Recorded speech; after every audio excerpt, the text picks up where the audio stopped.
우리 예수님은 내일 일을 염려하지 말라, 내일 일은 내일 염려할 것이라 라고 그렇게 말씀하셨습니다. 그럼에도 불구하고 결국 우리는 우리 가운데 우리 인생의 종말인 죽음에 대해서 두려워하지 않을 사람이 어디 있고, 또 우리가 끝까지 우리 인생 가운데 믿음 안에서 흔들리지 아니하고 살아갈 만한 사람들이 얼마나 있겠습니까? 그 분당 중앙교회 담임 목사이신 최종천 목사님이 한 칼럼에서 이런 말을 적었습니다. 어차피 인생 한 번 사는 것이고, 또 그 인생이 나에 의해서가 아니라 나를 섭리하시는 하나님의 뜻으로 움직여질 것이고, 그것을 바로 알아 그대로 생각하고 움직이는 것이 은혜임을 다시 확인합시다. 그러면 이 말은 우리가 한 번 사는 인생이지만, 내가 살아가는 인생인다 하지만 사실은 하나님의 섭리 가운데서 하나님의 뜻대로 우리가 살아가는 것을 안다면 나를 인도하시는 하나님의 뜻을 발견하면서 살아가는 것이 복된 인생이다라고 말씀하고 있는 것입니다. 요즘 우리가 이 데살로니가전서 이제 후반부에 들어가면서 개인의 종말과 우주적인 종말에 대한 말씀을 나누는 가운데 지난주 월요일 날 우리 수영로 교회 원로 목사이신 우리 정필도 목사님께서 별세하셨습니다. 근데 그분의 그 장례의 영상 가운데, 그 표지의 그 영상 가운데 그분이 그런 말을 하는 겁니다. 개인의 종말과 또 마지막 이 세상의 종말에 대한 말을 하시는 겁니다. 그래서 1년에 요즘에 주시는 말씀들을 생각하면서 우리가 다시 한번 돌아보게 되어지는데, 근데 그분의 인생을 이제 마지막을 정리하면서 그렇게 이야기하더라고요. 오직 하나님만 의지하고 무릎으로 교회를 세우고 무릎으로 목회를 하신 분이다라고 그런 소개하는 영상을 보았습니다. 어떤 분은 그분을 회고하면서 그분은 성도를 매우 사랑하셨다. 미운 성도가 있으면 그저 입을 다물고 기도하라라고 하셨다. 그래야 문제가 해결되고 하나님께서 해결해 주시는 것을 본인이 체험하고 전하도록 하셨다 하는 그분의 제자와 같은 목사님이 말하는 것을 제가 보았습니다.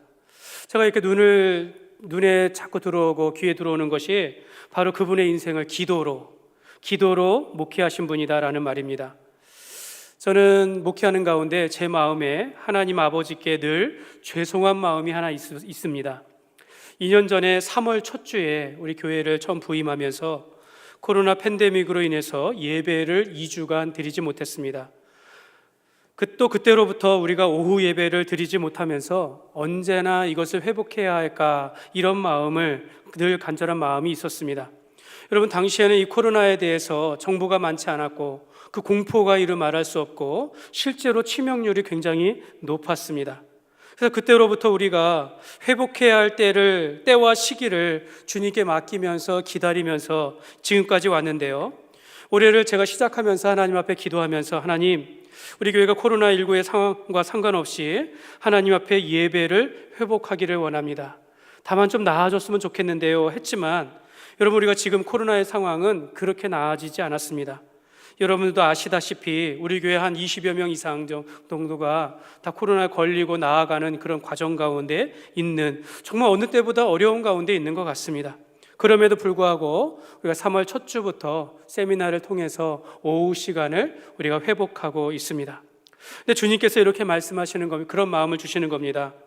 이러한 때에, 이러한 위기의 때에, 어려울 때에 너희는 왜 기도하지 않느냐 하면서 이런 마음을 듭니다. 우리가 이럴 때 기도하면 하나님께서 더 우리를 축복하시지 않을까요? 이런 마음이 드는 것입니다.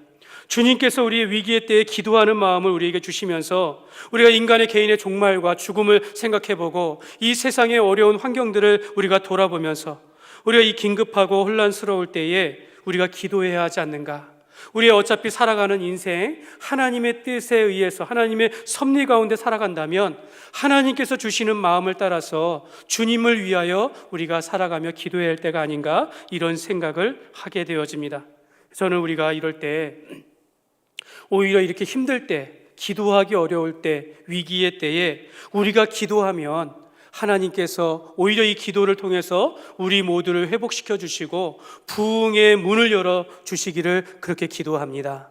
여러분, 이때에 우리가 기도할 때 하나님께서 우리가 이럴 때 기도하면 하나님께서 반드시 여러분의 기도의 소원을 들어주시고 우리의 문제가 풀려지며 우리 교회가 하나님 앞에 이 어려운 때에 쓰임받는 그런 시간들을 우리가 돌파구를 열어가게 될 줄 믿습니다. 여러분, 오늘 말씀은 주님이 오시기를 고대하면서 정말로 살아가는 성도들에게 주시는 말씀입니다. 오늘 우리가 다음 주에 살펴보겠지만 5장 17절에 쉬지 말고 기도하라. 여러분, 우리가 종말의 때에 마지막 때에 살아가는 우리 가운데 놓치지 말아야 할 것 중에 하나가 바로 기도하는 것입니다. 여러분, 우리가 쉬지 말고 기도하라. 그러면서 우리가 기도하는 삶을 살아가야겠지만, 그러나 오늘은 그 말씀의 순서대로 종말에 다시 오실 주님을 기다리면서 살아가는 교회는 어떻게 살아가야 하는지 오늘 말씀을 통해서 우리가 살펴보겠습니다. 오늘 본문의 그러니까 본문의 분위기를 살펴보면 사도 바울이 데살로니가 교회에 이 말씀을 하면서 사도로서의 높은 권위가 있고 그 교회를 설립한 전 목회자이지만 지도자였지만, 오늘 말씀의 시작을 형제들아 우리가 너희에게 구하노니, 표준 세번역으로 읽어보면요, 형제 자매 여러분, 우리는 여러분에게 부탁합니다, 이렇게 표현하고 있습니다. 실제로 이 말씀의 어조는 굉장히 정중한 태도를 가지고 있습니다. 공손하고 부드러운 어조로 지금 말하고 있는 것입니다. 사도 바울이 이렇게 공손하게 이야기하는 이유는 두 가지라고 생각할 수 있겠습니다. 하나는 이 사도 바울과 디모데와 실루아노가 이 데살로니가 교회의 전도하고 설립자이지만 이미 이전 지도자이기 때문에 지금 세워진 지도자를 향하여 장로를 존중하는 뜻으로, 목회자를 존중하는 뜻으로 정중하고 공손한 어조로 말하고 있는 것입니다. 그러면서 두 번째는 자기가 이렇게 정중하게 이야기하여도, 내가 이렇게 부드럽게 이야기하여도 이 말씀을 듣는 성도들은 정말 하나님 앞에서 주의 말씀으로 들을 것이라는 그런 강한 신뢰의 마음이 있었기 때문에 사도 바울이 부드럽게 말하는 것입니다. 특별히 사도 바울이 주의 종으로 여김과 같이 오늘 말씀 속에 너희 가운데서 수고하고 주 안에서 너희를 다스리며 권하는 자들을 향하여 하면서 그 교회의 지도자를 향하여 13절 중반절에 사랑 안에서 귀하게 여기며 가장 귀히 여기라라고 그렇게 말씀하고 있습니다. 여러분, 귀히 여기다라는 뜻은 좋게 생각하다라는 뜻입니다. 칭찬하다라는 그런 뜻입니다. 그러니까 교회의 지도자와 성도들이 서로 인정해 주면서 귀히 여겨주는 모습이 곧 건강한 교회의 가장 중요한 모습이다라고 여러분들에게 말씀드리고 싶습니다.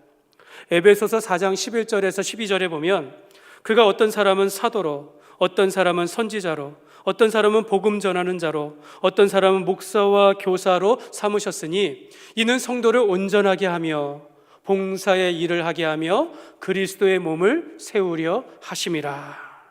여러분, 여기서 교회의 지도자는, 그러니까 어떤 사람은 목사와 교사로 삼으셨는데 목사는 이는 성도를 온전하게 한다라고 말씀합니다. 이제 오늘 오후에 네 번째 시간 은사의 청지기에서 이 온전함에 대해서 또 이야기할 터인데요. 여러분, 성도를 온전하게 하다라는 것은 준비시키다라는 그런 뜻입니다. 무슨 일을 하도록 겸비하게 하다라는 그런 뜻입니다. 자질을 갖추어서 그것을 할 수 있도록 온전하게 한다라는 것입니다. 그러니까 교회의 지도자의 역할은 성도들이 주의 일을, 사역을 하도록 교육하며 준비하는 역할을 하는 것입니다. 그래서 성도가 준비되어지면 교회의 봉사를 하는 것이고, 그래서 함께 목사는 목사의 일을 하고 성도는 성도의 사역을 통해서 그리스도의 몸을 같이 세워가는 것이 바로 교회다라는 것입니다. 그래서 교회는 교회의 지도자와 성도와의 관계가 매우 중요한 것입니다. 이게 가장 첫 번째인 것입니다. 교회가 이 부분에 있어서 우리가 마음을 열고 하나가 되지 않으면 아직 부족하게 될 수밖에 없다라는 것입니다. 그래서 성경은 교회의 지도자를 오늘 말씀에 가장 귀히 여기라, 특별히 사랑 안에서 사랑으로 존중하고 존경하라라는 그런 뜻입니다. 여러분, 우리는 교회 안에서의 지도자와 성도들은요, 그 지위의 높고 낮음의 문제가 아니라 역할의 차이다라는 것입니다. 목사는 목사의 역할이 있는 것이고 또 성도는 성도의 역할, 각자의 역할이 있다라고 생각하지만 그럼에도 불구하고 성경은 교회의 지도자를 귀하게 여기라라고 말씀하고 있습니다. 그렇다면 여러분의 지도자는 누구입니까? 여러분, 접니다. 접니다. 제가 접니다라고 이야기하면 마치 제가 대접을 받고자 하는 말처럼 들릴 수 있겠다라는 생각이 들기도 하지만, 그러나 오늘 말씀에 비추어서 말씀드리고 싶은 것은요, 여러분, 어느 교회이든 어느 공동체이든 마찬가지다라는 겁니다. 성도들이 그들의 지도자를 존경하고 하나님의 나라의 일의 지도자의 뜻을 따라서 함께 동참하며 순종하면서 지도자와 성도들이 주의 일에 하나가 되어질 때 교회는 반드시 건강하게 성장하게 된다는 것입니다. 여러분, 이 문제를 우리가 해결하지 않으면 여러분, 교회는 정체될 수밖에 없습니다. 여러분, 이것은요, 교회 안에서의 목사나 교육자를 위한 것만이 아닙니다. 여러분, 교회의 지도자라고 하면 우리 장로님들도 계시는 것이고 우리 각 구역장님들도 계시다라는 거죠. 여러분, 우리 장로님들을 존중해주고 각 구역장들을 구역원들이 존중해주고 학생들은 교사를 존중해주고, 이런 것이 교회가 질서로 세워지지 않으면 교회가 건강하게 될 수 없다라는 것을 분명하게 말씀하고 있습니다. 그래서 우리는 각자의 위치에 따라서 또 그 지위와 역할에 따라서 절대적으로 존중하고 따라야 한다는 것입니다. 그래야 교회가 질서가 세워지는 것이고 그 안에서 건강하게 성장하며 주의 일을 온전하게 감당할 수 있다는 것을 여러분 꼭 기억하시기를 바랍니다. 사랑하는 여러분, 저는 여러분이 믿든지 안 믿든지 여러분을 정말로 주 안에서 사랑합니다. 여러분, 저는 이런 마음이 있어요. 간절한 마음이 있습니다. 그러면서 저는 혁신중앙교회의 목회자로 하나님께서 불러주실 때에 정말 저는 이 마음 가운데 이런 소원이 있어요. 여러분 한번 생각해 보십시오. 저는 우리 교회가 여러분과 함께 주의 일을 마음껏 하며 하나님 앞에 온전하게 예배하는 그런 상상과 기대를 해보게 되어집니다. 여러분 생각해 보십시오. 여러분, 우리가 예배 가운데 우리가 한 마음으로 한 뜻으로 하나님 앞에 정말 찬양과 기도를 올려드리면서 말씀 가운데 우리가 하나님 앞에 영광을 돌릴 때 여러분, 이걸 누가 기뻐하시겠습니까? 하나님이 기뻐하시는 것입니다.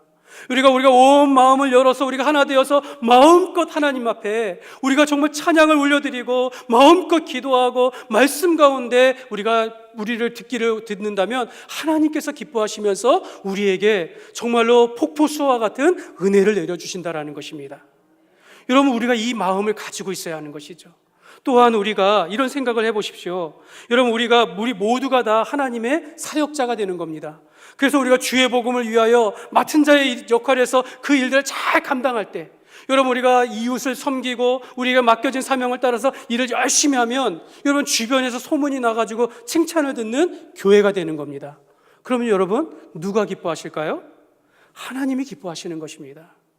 하나님이 그렇게 기뻐하시면 그 교회를 축복할 수밖에 없는 것입니다. 여러분, 우리가 성도 간의 교제도 마찬가지입니다. 여러분, 우리가 이 성도들이 여러 모임 속에서 우리가 받은 은혜를 서로 나누고 어려운 일이 있을 때 함께 기도해주며 도와주면서 또 그 가운데 좋은 일이 있고 행복한 일이 있으면 함께 축하하고 격려할 때, 여러분, 이것이 아름다운 생명의 공동체의 모습이 되는 것입니다. 여러분, 우리는 하나님을 예배하고 주의 뜻을 받들어서 이 땅에서 복음을 전하여 그렇게 살아가면 되는 것입니다. 저는 그런 마음을 가지고 있어요. 여러분, 우리가 한 번뿐인 인생, 우리가 한 번뿐인 우리 교회의 우리의 삶들, 우리가 하나님의 섭리 가운데서 하나님의 뜻을 따라서 우리가 쓰임 받으면 여러분, 우리 삶이 얼마나 복되게 되겠습니까? 우리가 주님을 위하여 한 마음으로 예배하고 한 마음으로 주의 일을 하며 한 마음으로 우리가 성도 간의 교제가 있을 때 하나님께서 기뻐하셔서 여러분의 인생 가운데 하나님께서 축복하시면서 여러분의 인생의 문제를 풀어주시고 여러분의 가는 길을 밝혀주시고 하나님 앞에 축복의 인생이 되게 하실 줄 믿습니다. 여러분, 이것이요 건강한 교회의 모습이다라는 것입니다. 제가 말하고 상상하고 기도하는 것이 여러분의 생각과 전혀 다르지 않다라고 생각합니다. 여러분, 사랑 안에서 지도자를 가장 귀히 여긴다라는 이 말씀 속에 이러한 비전이 숨겨져 있는 것입니다. 그러므로 여러분, 저와 여러분은 지도자를 존중하고 또 우리가 서로 사랑하며 서로가 귀히 여겨주는 건강한 교회 되시기를 주님의 이름으로 축복합니다. 이렇게 사도 바울이 지도자와 교회와의 관계를 먼저 권면한 후에 이제 성도들 안에서의 삶은, 성도들과의 관계는 어떠해야 하는지 말씀하고 있습니다. 우리가 세 가지로 살펴보기를 원합니다. 첫 번째로 서로 화목하게 지내십시오. 우리 같이 한번 읽겠습니다. 서로 화목하게 지내십시오. 여러분, 이 13절의 말씀을 제가 표준 세번역으로 읽어드리겠습니다. 그들이 하는 일을 생각해서 사랑으로 그들을 극진히 존경하십시오. 여러분은 서로 화목하게 지내십시오. 서로 화목하게 지내십시오. 지도자를 향하여서는 극진히 존경하라라고 말씀하고 있고, 성도들 안에서는 서로 화목하게 지내십시오라고 말하고 있습니다. 여러분, 개역개정에서는 너희끼리 화목하라라고 이야기하지만 로마서 12장 18절에 보면 할 수 있거든 너희로서는 모든 사람과 더불어 화목하라. 에베소서 4장 3절에도 평안에 매는 줄로 성령이 하나 되게 하신 것을 힘써 지키라. 이렇게 여러분, 성경은요 화목에 대해서 얼마나 많이 강조하는지 모릅니다. 여러분, 우리가 신앙생활에 있어서 화목한 것이 매우 중요한 것입니다. 여러분, 그런데 화목이다라는 것은요 관계 속에서의 화목을 의미하는 것입니다. 사람과의 관계 속에서의 화목을 의미하는 것이에요. 여러분, 가족이 화목하다라는 것은 부부의 관계가 좋은 것을 의미하는 것입니다. 부모님과 자녀의 관계가 평안할 때 그 가정이 화목한 것입니다. 여러분, 교회가 화목하다라는 것도 교회 안에서 서로와의 관계가 좋다라는 것을 의미합니다. 목사와 성도와의 관계가 평안해야 하고, 위에서 말씀드린 것 같이 목사를 가장 귀히 여기는 마음 교회에서 충만하고, 그러면서도 성도 간에 한 가족처럼 친밀해야 한다라는 것입니다. 어느 책에 화목에 대하여 이렇게 말하고 있는 것을 제가 소개합니다.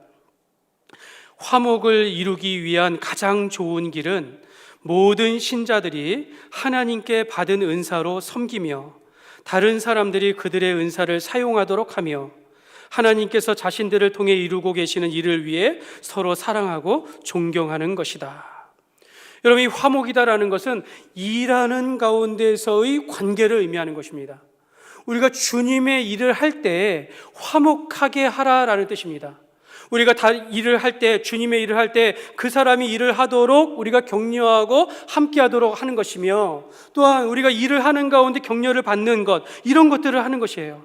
우리가 관계 가운데 하나님의 일을 할 때 분란을 일으키지 아니하고 분쟁을 일으키지 아니하면서 우리가 하나님의 일을 사랑 가운데 함께 행하는 것을 화목이다라고 말하는 것입니다. 여러분, 우리가 주님이 기뻐하시는 일들을 하면서 다른 사람의 일할 수 있도록 도와주는 것, 우리가 분쟁 없이 그 관계를 세워가는 것입니다. 그래서 사도 바울은 할 수 있거든 너희가 모든 일을 할 때 모든 사람과 더불어 화목하라, 화평하라라고 말씀하고 있는 것입니다. 교회는요 여러분, 조직이기 전에 가족이다라는 것을 우리가 알아야 합니다. 우리가 주님의 일을 하는 것은 굉장히 기능적이지만 우리가 교회 안에서 한 가족으로서 일하는 가운데 우리가 서로 화목한 삶이 되시기를 주님의 이름으로 축복합니다. 두 번째로 연약한 자를 품으십시오. 같이 한번 읽겠습니다. 연약한 자를 품으십시오. 여러분, 14절에 보면 이렇게 말합니다. 또 형제들아, 너희를 권면하노니 게으른 자들을 권계하며 마음이 약한 자들을 격려하며 힘이 없는 자들을 붙들어주며 모든 사람에게 오래 참으라 라고 말씀합니다. 여기 말씀해 보면 게으른 자, 마음이 약한 자, 힘이 없는 자, 여러분 공통점이 뭡니까? 연약하다라는 뜻입니다. 그러니까 연약한 자를 품으라라는 것입니다. 연약한 자들을, 모든 사람을 향하여 오래 참으라라고 말하고 있습니다. 그러니까 여러분, 오래 참는 게 기본입니다. 우리가 다른 사람을 향하여 기다려주고 오래 참는 것이 기본이다라는 것입니다. 그런데 그냥 방치하면서, 연약한 자를 방치하면서 멀리 떨어져서 나 몰라라 하면서 오래 참는 것이 아니라 가장 가까이에서, 연약한 자의 가장 가까이에서 그들과 함께하면서 그들이 힘을 얻어서 일어서도록 다시 회복할 수 있도록 옆에서 도와주면서 오래 참으라라고 말씀하고 있는 것입니다. 먼저 여러분, 오늘 말씀해 보면 게으른 자들을 향해서는 권계하라라고 말씀합니다. 여러분, 권계하다라는 것은요, 조심하게 하여 가르치다라는 뜻입니다. 그리고 여기서 이 게으르다라는 것이 헬라어로 보니까 아타크로스, 그래서 그 뜻을 보니까 조금 의외입니다. 게으르다라는 이 뜻이 뭐냐면 혼란을 일으키는, 제멋대로 구는, 이런 뜻을 가지고 있더라고요. 여러분, 교회 안에서 이렇게 혼란을 일으키고 제멋대로 구는 사람들이 있는데 왜 이런 사람들을 성경에서는, 우리 한글 성경에서는 게으르다라고 그렇게 표현했을까요? 제가 많이 생각을 해보고 묵상을 해봤습니다. 해보니까 여러분, 우리가 게으르다라는 것은요, 본질적으로 해야 할 일들을 하지 않는 사람을 게으르다라고 이야기해요. 그렇지 않습니까? 해야 할 일들을 하지 않는 것을 게으르다라고 표현합니다. 그러니까 목적을 따라서 일해야 하는데, 또 일을 맡겨졌으면 해야 하는데 하지 않는 것을 게으르다라는 것이죠. 근데 그런 것이 바로 제멋대로 한다라는 것입니다. 오히려 해야 할 것을 다른 뜻으로 하면서 혼란을 일으킨다라는 것입니다. 그러니까 해야 할 일들을 하지 않는 것과 다를 것이 없으니 혼란을 일으키고 제멋대로 하는 사람들을 게으른 사람들이다라고 말하는 것입니다. 그런데 여러분, 제멋대로 하고 게으른 사람들은 그 안에 법을 지키지 않는 불법을 행한다라는 말이 내포되어 있습니다. 그래서 권계한다라는 것은 사실은 강하게 책망한다라는 뜻을 가지고 있습니다. 여러분, 우리 장로교회는요, 권징제도가 있습니다. 교회를 어지럽히고 혼란을 일으키면서 그것이 중대한 죄가 된다면 엄하게 책망할 수 있는 그런 법을 가지고 있습니다. 그러나 여러분, 저는 이렇게 말씀드리고 싶습니다. 여러분, 권징이든지 책망이든지 잘못을 치리하는 것이 목적이 되면 안 된다라는 것입니다. 이들도 연약한 자이니, 연약한 성도이니 우리가 권면하고 가르치되 불법한 자들이라 할지라도 우리가 품어줄 수 있어야 한다라는 것입니다. 우리가 오래 참을 수 있어야 한다라는 뜻입니다. 하나님께서 그를 깨우쳐 주시기까지, 여러분, 우리가 그 사람을 변화시키는 것은 하나님께서 하시는 일들이라면 하나님께서 그가 잘못했다면 반드시 혼을 내시거나 그들을 변화시킬 것을 하나님께 속한 것임을 우리가 인정하면서 우리는 그 옆에서 그 사람을 품어줄 수 있어야 한다는 것입니다. 그러므로 여러분, 우리가 누군가를 책망하고 권징할 때는 매우 신중해야 하며 그것이 하나님의 뜻인지 우리가 잘 살피시기 바랍니다. 저는 사람이 사람을 정죄하거나 판단하는 것은 성경적으로 옳지 않다라고 말씀하기 때문에 저는 그렇게 하지 않기를 원합니다. 우리가 그러한 자도 품어줄 수 있는 그런 넓은 마음을 가지시기를 부탁을 드립니다. 그러면서 두 번째로, 연약한 자 가운데 마음이 약한 자를 격려하라 라고 말씀하고 있습니다. 여러분, 여기서 마음이 약하다라는 것은요, 마음이 상하거나 낙심된 상태를 의미합니다. 여러분, 신앙생활을 하다가 여러 가지 문제로 인하여서 마음의 상처를 받는 사람들이 있다면 그 곁에 가서 격려해 주어라 라고 말씀하고 있는 것입니다. 여러분, 격려하다라는 것은 위로하다, 기운을 북돋아 주다라는 그런 뜻입니다. 마음의 상처를 치유하여 주시는 분은 하나님이시지만 하나님께서 치유하시도록 우리가 곁에서 위로하고 격려해 줄 수 있는 것이죠. 기운을 줄 수 있는 것입니다. 이것이 우리의 생각이라는, 반대로 생각해 보십시오. 여러분, 교회에서 마음이 연약한 자들이 있다면 반드시 격려를 받아야 한다는 것입니다. 여러분, 혼자 일어설 수가 없어요. 마음에 어려움이 있는 사람들은 혼자서 일어설 수 없기 때문에 반드시 격려를 받아야 한다는 것입니다. 마음이 아프고 연약한 상태에 있는 사람들은요, 아직 믿음의 확신이 없습니다. 때로는 두려워합니다. 힘들어하기 때문에 이분들은 세워주는, 격려하는 사람들이 반드시 필요하다라는 것입니다. 사랑하는 여러분, 목사도 때로는 위로와 격려가 절실합니다. 여러분, 우리의 장로님들도 연약한 분들입니다. 여러분, 우리가 교회를 사랑하고 책임을 갖는 많은 일들 가운데 얼마나 많은 이야기를 듣겠습니까? 우리 지도자들도 또 격려가 필요한 것처럼 우리 온 성도들이 서로가 격려하며 기운을 주면서 하나님 앞에 치유되며 회복되어지고 살아갈 수 있도록 우리가 그러한 역할들, 정말로 이러한 위로와 소망을 주는 공동체가 되기를 주님의 이름으로 축복합니다. 그러면서 세 번째로, 연약한 자라면 힘이 없는 자들이 있습니다. 힘이 없는 자들을 붙들어 주라 라고 말씀합니다. 여러분, 힘이 없다라는 것은 연약하다라는 뜻입니다. 허약하다라는 그런 뜻입니다. 교회 안에서 어떤 일로 인하여서 내가 질병 가운데 있거나, 그래서 아프신 분들, 또 우리가 연로하신 분들, 또 어뜻하지 않은 여러 가지로 인하여서 위기 가운데 있는 분들을 의미하는 것입니다. 그래서 힘이 없는 자들을 붙잡아 주다라는 그 뜻은 도와주다라는 그런 뜻입니다. 그 사람의 형편을 편하게 해주다라는 그런 뜻입니다. 사실 여러분, 목회 가운데, 교회 사역 가운데 가장 중요한 일 중에 하나가 바로 교회의 연약한 자들을 붙잡아 주는 것입니다. 힘이 없고 연약한 성도들을 돌보는 것, 이게 교회의 가장 중요한 사역인데, 이걸 우리는 긍휼 사역이라고 말씀드립니다. 우리 교회도 여러분들이 마음을 다해서 하나님 앞에 예물 드리는 가운데 구제연금 있지 않습니까? 이게 연약한 자들을 위해서 사용되는 것입니다. 우리가 한 달에 2번씩, 지금은 우리가 이렇게 반찬을 만들어 가지고 이렇게 가서 우리가 필요한 분들에게 전달하지만, 우리가 앞으로 함께 모여서 더 큰 사역들을 이루어가면서 많은 것들을, 주변에 있는 사람들을 우리가 도울 것입니다. 우리가 이러한 일들이 교회의 중요한 사역 가운데 하나가 되어야 한다는 것입니다. 그럼 미국의 그 시카고가 있는 일리노이주에 가보면 그 윌로우 크릭 교회가 있습니다. 거기에 지금 사임하셨는데, 뭐 여러 가지 풍문으로 인해서 사임하셨는데, 빌 하이벨스 목사님이 있는데, 그분이 그 교회의 사역 가운데 가장 중요한 사역 중에 하나가 바로 긍휼 사역이었습니다. 근데 그분이 이런 이야기를 합니다. 이웃을 돌보는 긍휼의 사역을 전도지향적으로 교회에 정착하기까지 많은 시간이 걸렸습니다. 긍휼 사역은 안 해도 되는 사역이 아니라 반드시 해야 할 교회의 전도 사역으로 공감하기까지 오래 걸렸습니다.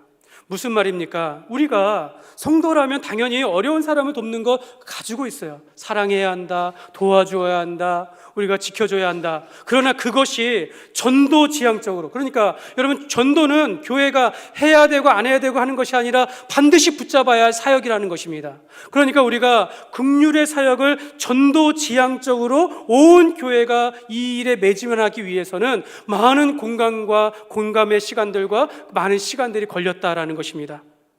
그분이 말하기를, 자기가 이 처음에 사역할 때 나는 정말로 긍휼의 은사가 없습니다. 나는 긍휼의 사람이 아니었습니다. 내가 긍휼의 마음을 키우지 않으면 안 되었습니다 라고 하면서 자기가 훈련하였다라는 겁니다. 내가 그런 마음이 없더라도 그런 마음을 갖도록 기도하고, 그런 사람이 있는 사람을 찾아가고 도와주고, 교회가 그런 일들을 하면서 점점 자기가 긍휼의 은사를, 또 교회 긍휼의 사역을 하는 교회가 되었다라고 말씀하고 있습니다. 말하였습니다. 사랑하는 여러분, 건강한 교회는요, 연약한 자들을 품어주는 교회입니다. 여러분, 우리가 어른들이 젊은 세대를 품어주고, 또한 우리가 건강한 사람들이 연약한 자들을 품어주고, 성숙한 사람들이 미숙한 사람들을 기다려주며, 우리가 이렇게 사랑과 긍휼이 많은 분들이 연약한 지체들을 품어주는 것이 바로 교회가 되어야 될 줄 믿습니다. 우리가 이렇게 연약한 자들을 품어주는, 그래서 우리가 하나님 앞에서 우리가 게으른 자들을 권계하고, 마음이 약한 자들을 격려하며, 힘이 없는 자들을 붙들어주는 그런 연약한 자들을 품어주는 건강한 교회가 되시기를 주님의 이름으로 축복합니다. 이제 마지막으로 세 번째, 선으로 악을 이기십시오. 선으로 악을 이기십시오. 우리 같이 한번 읽겠습니다. 선으로 악을 이기십시오. 오늘 15절에 보면, 삼가 누가 누구에게든지 악으로 악을 갚지 말게 하고, 서로 대하든지 모든 사람을 대하든지 항상 선을 따르라. 그러니까 한마디로 원수 갚지 말라라는 뜻입니다. 원수 갚지 말라는 뜻입니다. 예수님께서 이렇게 말씀하셨습니다. 잘하는 말씀인데요, 마태복음 5장 39절에 보면, 나는 너희에게 이르노니 악한 자를 대적하지 말라. 누구든지 내 오른편 뺨을 치거든 왼편도 돌려대며.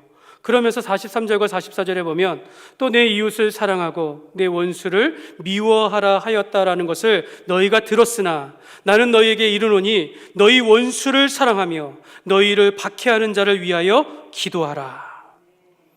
그럼 우리가 악을 악으로 갚지 말고 우리가 원수를 갚지 말라라고 말합니다. 누군가가 나를 적대하고 박해한다 할지라도, 누가 나를 때리면 반대쪽도 돌려대라라고 말씀하고 있습니다. 여러분, 우리가 적대하면 안 된다라는 것이죠. 여러분, 우리가 손양원 목사님처럼 자기의 두 아들을 죽인 원수를 용서하고 오히려 그 원수를 자기 양자로 삼는, 우리가 그렇게까지는 할 수 없겠지만 나를 미워하거나 나를 모욕한 이들을 우리가 용서할 수는 있는 것입니다. 분명히 하나님께서는 예수 그리스도께서 십자가에 못 박혀 죽게 하심으로 우리의 모든 죄악에 대하여 죄를 사하여 주신다라고 말씀하셨어요. 그럼에도 불구하고 주기도문에 보면 이렇게 우리가 고백합니다. 우리가 우리에게 죄 지은 자를 사하여 준 것 같이 우리 죄를 사하여 주시옵고. 여러분, 우리가 어떻게 다른 사람의 죄를 사합니까? 그런데도 하나님께서는 너희가 다른 사람을 용서하면 하나님도 그 사람을 용서하리라 라고 말씀하는 것입니다. 우리가 다른 사람을 용서하면 너 용서한 너의 죄를 용서하겠다라고 하나님께서 말씀하는 것입니다. 여러분, 이것이 바로 용서의 능력입니다. 여러분, 우리가 용서하면 하나님께서 하늘의 문을 열고 우리의 기도를 들어주신다라는 그런 뜻입니다. 그러므로 여러분 우리가 용서해야 하는 이웃의 허물을 우리가 덮어주며 우리가 원수까지도 사랑하는, 우리가 악을 악으로 갚지 아니하고 오직 선을 행하는 것이 우리의 삶인 줄 믿습니다. 사도 바울은 로마서 12장에 보면 이렇게 말씀합니다. 제가 천천히 한번 읽어드리겠습니다. 아무에게도 악을 악으로 갚지 말고 모든 사람 앞에서 선한 일을 도모하라. 할 수 있거든 너희로서는 모든 사람과 더불어 화목하라. 내 사랑하는 자들아, 너희가 친히 원수를 갚지 말고 하나님의 진노하심에 맡기라. 기록되었으되 원수 갚는 것이 내게 있으니 내가 갚으리라 주께서 말씀하시니라. 네 원수가 줄이거든 먹이고 목마르거든 마시게 하라. 그리함으로 네가 숯불을 그 머리에 쌓아 놓으리라. 악에게 지지 말고 선으로 악을 이기라. 여러분, 성경은요, 우리가 원수가 꼭 공산당이 아니겠지요. 여러분, 우리가 내 가정 안에서 내 아내가 미울 때가 있어요. 내 남편이 미워할 때가 있습니다. 내 자녀들, 내 사람들, 이웃의 사람들에 대해서 우리가 그런 미워하는 마음이 있다 할지라도, 그런 미움을 내가 당한다 할지라도 내가 용서하며 악을 악으로 갚지 말고 선을 쫓으라라고 말씀하고 있는 것입니다. 여러분, 우리가 세상 속에서 여러분, 우리 교회를 모함하고 비판하는 사람들이 얼마나 많습니까? 여러분, 그럼에도 불구하고 우리는 더 그리스도인답게 살아가는 것이죠. 그들을 용서하며 그들에게 선을 행하며 그리스도의 사람이 어떤 사람인지를 분명하게 나타나며 살아가는 것입니다. 그러므로 여러분 우리는 악은 어떤 모양이라도 우리가 피해야 합니다. 여러분, 악한 자리는 우리가 피해가야 하고 오만한 자리는 우리가 그곳에 함께하지 않지만, 우리가 악한 사람이라 할지라도 우리가 악을 악으로 갚지 아니하고 선을 쫓는 저와 여러분들이 되시기를 주님의 이름으로 축복합니다. 말씀을 맺겠습니다. 저는 우리 교회를 생각하면서 기도할 때마다 제가 우리 교회 이름이 혁신중앙교회 아닙니까? 혁신이라는 뜻을 가지고 많은 생각을 합니다. 여러분, 우리 교회 혁신중앙교회, 우리나라에 이 같은 이름이 몇 교회가 있을까요? 한 교회도 없습니다. 유일한 교회입니다. 전 세계는 어떨까요? 유일한 교회입니다. 유일한 교회. 우리는 전 세계 하나님께서 우리 교회 가운데, 물론 예전에 용전중앙교회도 해서 우리가 바뀌었지만 하나님께서 이렇게 이름을 바꿔주시고 이렇게 할 때는 그 뜻이 있다라고 생각을 해요. 제가 국어사전을 찾아보니까 혁신이라는 뜻은 묵은 관습이나 조직, 방법을 완전히 바꾸어서 새롭게 한다, 이런 뜻입니다. 그러니까 새롭게 하다라는 그런 뜻입니다. 그런데 이 나무위키라는 사전에 보면 이런 문구가 있어요. 혁신이라는 단어는 부정적으로 달라지는 것은 혁신으로 볼 수 없다. 그러니까 부정적으로 변화되는 것은 혁신이라고 할 수 없다라는 것입니다. 그러니까 여러분, 우리의 삶은 부정과는 아무 연관성을 갖지 않아요. 오직 긍정적으로, 오직 주의 뜻 안에서 변해져 가는 것이 바로 혁신이다라는 것입니다. 여러분, 우리가 주 안에서 새로운 피조물 되지 않았습니까? 우리가 새로운 신분으로 하나님의 자녀가 되었고 이 땅 가운데 우리가 새로운 삶의 목적과 사명을 따라서 살아가게 되었다라는 것입니다. 여러분, 우리가 이제 남은 것이라고는 우리가 이 옛 성품, 옛 습관들은 우리가 조금씩 벗어버리면서 새롭게 되어져 가는 것이고, 우리가 주님의 성품을 닮았고 주님께서 하신 일들을 우리가 이제는 긍정적으로 해나가는 일이 바로 우리 교회의 사명인 줄 믿습니다. 우리의 말씀 서두에 어차피 인생 한번 사는 것이고 그 인생이 나에 의해서가 아니라 나를 섭리하시는 하나님의 뜻으로 움직여질 것이다 라고 우리가 생각하고 믿는다면 오늘 나의 인생, 나의 하나님의 뜻에 내가 초점을 맞추게 하시고 우리 교회가 사람의 뜻이 아니라 하나님의 뜻대로 하나님께서 말씀하시는 대로 우리가 살아가야 될 줄 믿습니다. 여러분, 우리가 하나님의 섭리대로 우리가 제멋대로 살아가는 인생, 혼란스럽게 살아가는 인생이 되면 안 되겠습니다. 여러분, 이렇게 인생을 허비하면 어떻겠습니까? 우리가 이제는 말씀을 통해서 우리가 주의 종을 가장 귀히 여기며 서로 화목하며 우리가 연약한 자들을 가슴으로 품어주고 악을 선으로 이겨내는, 항상 선을 쫓는 저와 여러분들이 되시기를 주님의 이름으로 축원합니다.